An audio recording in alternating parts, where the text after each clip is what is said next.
Hi dear HS first year students, Bisni Mohabidyalayaloke সকলোকে স্বাগতম জনাইছো. Today we'll discuss a poem from your Hornbill text, that is Voice of the Rain, written by Walt Whitman. He is an American poet or humanist. So তোমালোকে হয়তো ভাবিছা যে মই হেডফোনডাল কিয় পিন্ধি লৈছো তাৰমানে কি বাহিৰৰ আৱাজটো যাতে মই কমকে শুনা পাওঁ আৰু তোমালোকক যিখিনি শিকাম এইটো যাতে ডাঙৰ ভয়েসত ওলায় So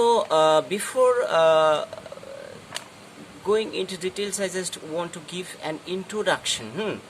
So কবিতাটো হৈছে এটা imaginary conversation between rain and poet. কবি আৰু বৰষুণৰ মাজত এটা কাল্পনিক কথোপকথন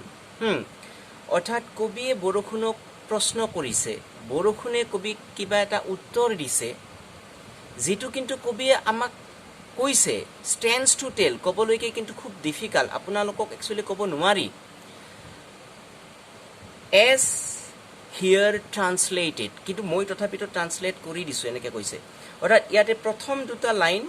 কবিৰ নিজৰ বাকিখিনি বৰষুণৰেই ভয়েস অৰ্থাৎ প্ৰথমতে কবিয়ে বৰষুণক প্ৰশ্ন কৰিছে and who art thou? That means who are you? Said I to the soft falling shower. Borokhunok koise soft falling shower boli. Which, that means the rain,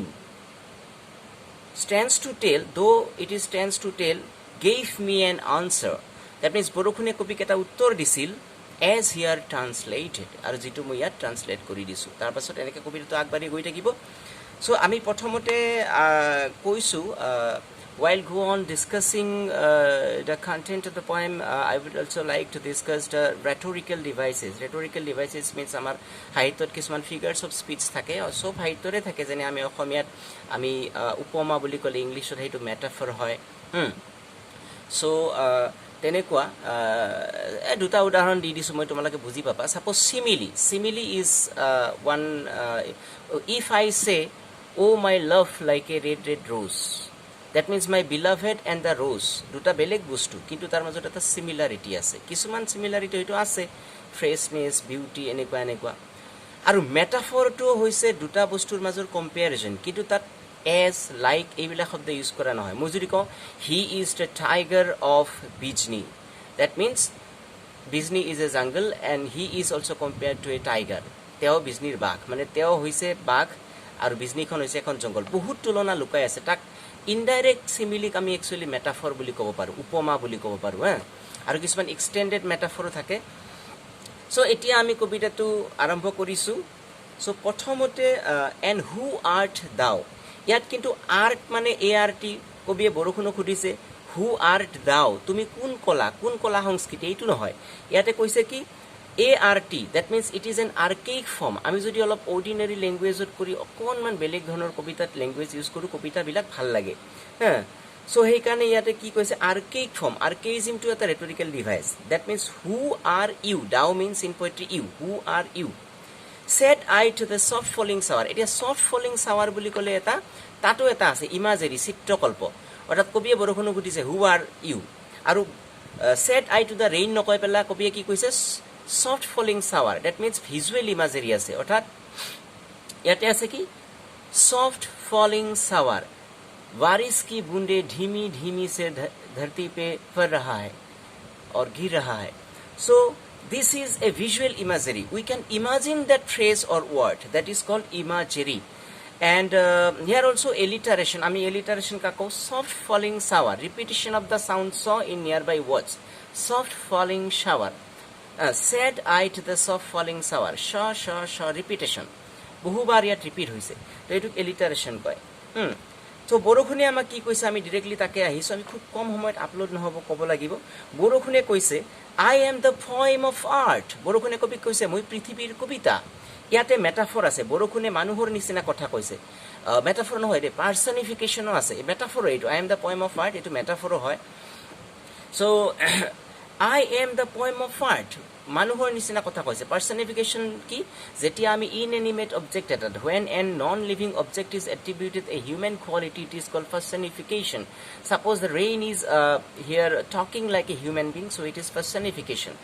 আৰু I am the poem of art. Metaphor কিয় ইয়াত বৰষুণক কবিতাৰ লগত তুলনা কৰা হৈছে মানে I am the poem of art. ইয়াতে মেটাফৰো আছে কিন্তু ডিৰেক্টলি কোৱাও নাই মই কবিতাৰ দৰে বুলিও কোৱা নাই I am the poem of art যেনেকৈ মই হিতেও বিজনীৰ বাক ইনডাইৰেক্টলি কৈছে so said the voice of the rain বৰষুণে কবিক কৈছে eternal I rise impalpable out of the land and the bottomless sea বৰষুণে কৈছে যে eternal I rise মানে যেটো ওয়াটাৰ সাইকেল হেতুৰ বিষয়ে কৈছে কবিতাটোত একচুয়ালি গোটেই ৰেইনৰ যেটো dimension the dimension of the rain from the vaporization up to condensation in the sky becoming cloud and then again coming back into the mud earth so এইবিলাক কৈছে impalpable মানে touch কৰিব নোৱাৰাকে ভেপৰ হৈ মানে গুচি যায় কোৰ পৰা land and bottomless sea যিবিলাক ওয়াটাৰ বডি আছে বা ইয়াতো এটা এক্সপ্ৰেছন আছে bottomless sea that means হাইপাৰবল বুলি কয় ইয়াক সাগৰৰ তলা নাই নেকি অৰ্থাৎ বটম নাই নেকি আছে তলি আছে কিন্তু আমি bottomless sea বুলি ক'লে এক্সপ্ৰেছনটো এক্সেজাৰেশন হৈ গৈছে so বৰষুণে কৈছে যে সদায় মই কোনোৱে নেদেখাকে সাগৰৰ পৰা ওপৰলৈ উঠি যাওঁ upward to heaven that means sky লৈকে গুচি যাওঁ whence to এটা হৈছে where archaic form য'ত vaguely formed তাত মই অস্পষ্ট ৰূপ এটা লওঁ তাত পানী হৈ নাথাকো all together changed and yet the same মই totally changed হৈ যাওঁ মই পানীৰ পৰা কি হৈ যাওঁ মই cloud হৈ যাওঁ and yet the same কিন্তু মই পানীয়ে হৈ থাকো আকৌ মই পানী হৈয়ে পৰো so এটো এটা আছে oxymoron বুলি কয় এটো oxymoron মানে কি two opposite words are set together and they seem to contradict but there is a hidden meaning so আমি যদি কও এই চোৰ হলেও হি honest he is a honest thief so যদি মানুহজন thief honest কেনেকে হ'ব carefully careless এনেকুৱা যে কথা বলি এটো এটা open secret যদি open হয় secret কেনেকে হল এবিলাকো oxymoron বুলি কোৱা যায় হা so I descend যেতিয়া বৰষুণে কৈছে মই যেতিয়া নামি আহো I descend to leave the droughts atomies dust layers of the globe so while I descend I live that means I was the drought sukha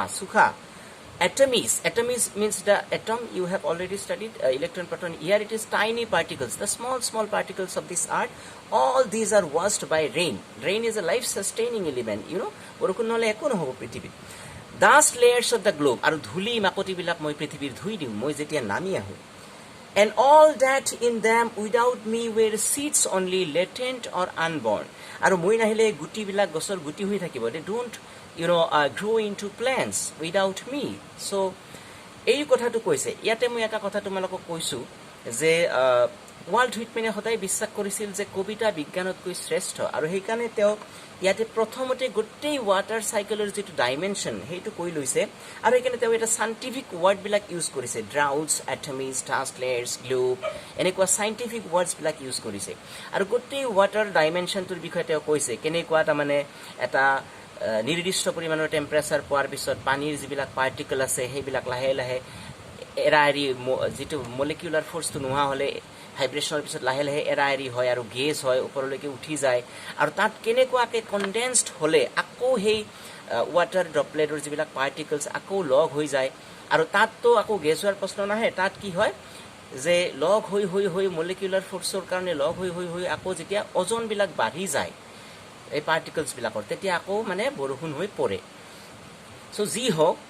বৰষুণ ইয়াতে কৈছে and forever by day and night I give back life to my own origin অৰ্থাৎ মোৰ own origin কি পৃথিৱীৰ পৰাই মই আকাশলৈ আহি মেঘ হৈছো আৰু মই যেতিয়া যাওঁ পৃথিৱীকে মই জীৱন দিও and make pure and beautify it আৰু পৃথিৱীখন পিওৰ কৰো সুন্দৰ অৰ্থাৎ বৰষুণ হৈছে লাইফ সাস্টেইনিং এটা element for song issuing for its birthplace আৰু একদম কবিতাটোৰ হেকৰ লাইনটো ব্ৰেকেটত আছে ইয়াতে আছে কি for song issuing from its birthplace এটা গীত যেনেকে কবিৰ বুকুৰ পৰা ওলায় আৰু ই বিভিন্ন জায়গাত ঘুৰে বা এটা ভাল যদি উন্নত মানদণ্ডৰ কবিতা ই কবিৰ হৃদয়ৰ পৰা ওলাই কি হয় after fulfillment wandering মানে ঘুৰি ফুৰা wrecked or unwrecked that means heeded or unheeded suppose cared for or not whether you applaud it or not duly with love returns এটা ভাল মানদণ্ডৰ কবিতা সকলোৱে পঢ়ে হেজাৰজনক ইনস্পায়াৰ কৰে আকৌ কবিয়ে কেতিয়াবা পঢ়িলে কবিও ভাবে ইমান ধুনীয়া কবিতা লিখিছিলুনে বা কোনোবাই যদি কবিক কয় মই ইনস্পায়াৰ্ড হৈছোঁ চ' ইয়াতে সং অৰ্থাৎ এটা আৰ্ট কবিতাই হওক it is compared to the rain and rain is life sustaining and a poem is also life sustaining so bigyan how to use the science it is actually decided by an artistic mind you know an artistic force so heikane yate gutti dimension to koise আৰু তোমালোকে এতিয়া হাই স্কুলৰ দৰে পঢ়িলে নহব অকনমান critical হ'ব লাগিব সাপোজ কিয় ইয়াতে যে আছে সাপোজ এটা কোৱেশ্চন মই কৈ দিছো what does the phrase stands to tell mean মানে কি তোমালোকে সিম্পলি লিখি থব পাৰা আৰু নহলে বহুত কথাও তাত লিখিব পাৰা যে stands to tell মানে এনেকুৱাই যে Walt Whitman actually has a doubt that whether language can be an important medium of communication or not so he talked with the rain directly and rain gave him an answer so though he tried to translate here but actually he is doubtful whether it can be communicated to the readers or not teo Walt Whitman language to keta usit madhyam noho boli koisil amar bhabona bilak prakash korar so enekwa dhoroner bibhinno likhibo pare hei kane je ejon student mane ki 95 o pae aru ejon student je iman dighol ki likhisu sir moi dekhun 40 palu aru english literature major ot hetuwe hoy tumaloke jodi major lom boli bhabisa try to develop your creative mind up till now etiar porai tumaloke hetu chesta koriba how to analyze a text you have to discover your own ideas in a text acha keitaman device or kotha koisu ami pisot kom gotei bosor to ami college ot tumalokok pamei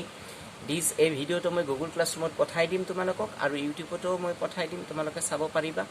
aru Facebook to jodi moi ketiaba maje maje dui eta video diu tumaloke HS first year hisabe এইটো video প্ৰথম বনালো আৰু Google Classroom ত notes বিলাক দি আছো তোমালোকে চাই লবা class কোডটো তোমালোকক দিয়া হৈছে আৰু এই ভিডিওটো যদি দিউ বাকি ষ্টুডেন্টও চাব পাৰিব প্ৰথম কলেজলৈকে আহিব যেহেতু কলেজতনো কেনেকে ষ্টাডি কৰিব লাগে এটা আভাস পাব সো ইয়াতে আৰু কিছুমান ৰেটৰিক্যাল ডিভাইস আছে যেনে মই যদি এতিয়া এই লাইনটো পঢ়ি দিছো আই ডিসেন্ড বৰখুনে কৈছে এই লাইনটো I descend to leave the droughts atomic dust layers of the globe এই গোটেই লাইনটোতে ড সাউন্ডটো বহুতবাৰ ৰিপিট হৈছে descend droughts dust layer so যেটি এটুক আমি কি কও কনসোনেন্স বুলি কও when prominently খুব জবৰদস্ত ভাবে এটা কনসোনেন্ট সাউন্ড এটা লাইনত বা নিয়াৰ বাই লাইনত ৰিপিট হইয়াক আমি কনসোনেন্স বুলি কও এসোনেন্সও আছে ইয়াতে যেতিয়া মানে বৰখুনে কৈছে I give back life to my own origin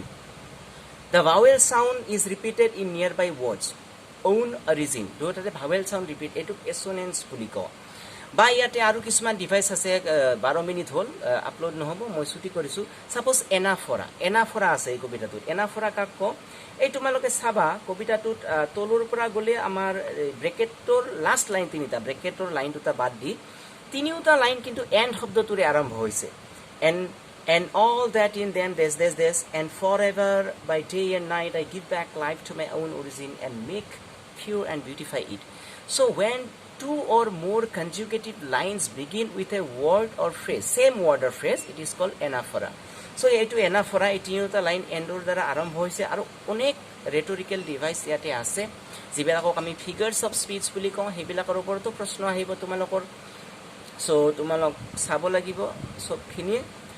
so eitue hoise asel kobita tu je kobiye borokhunor logot kotha patise who are you বুলি কৈছে তেতিয়া বৰখুনে কবিক এটা উত্তৰ দিছে কিন্তু কবিয়ে হেতু একচুয়ালি কবিয়ে এটা বেলেগ ধৰণে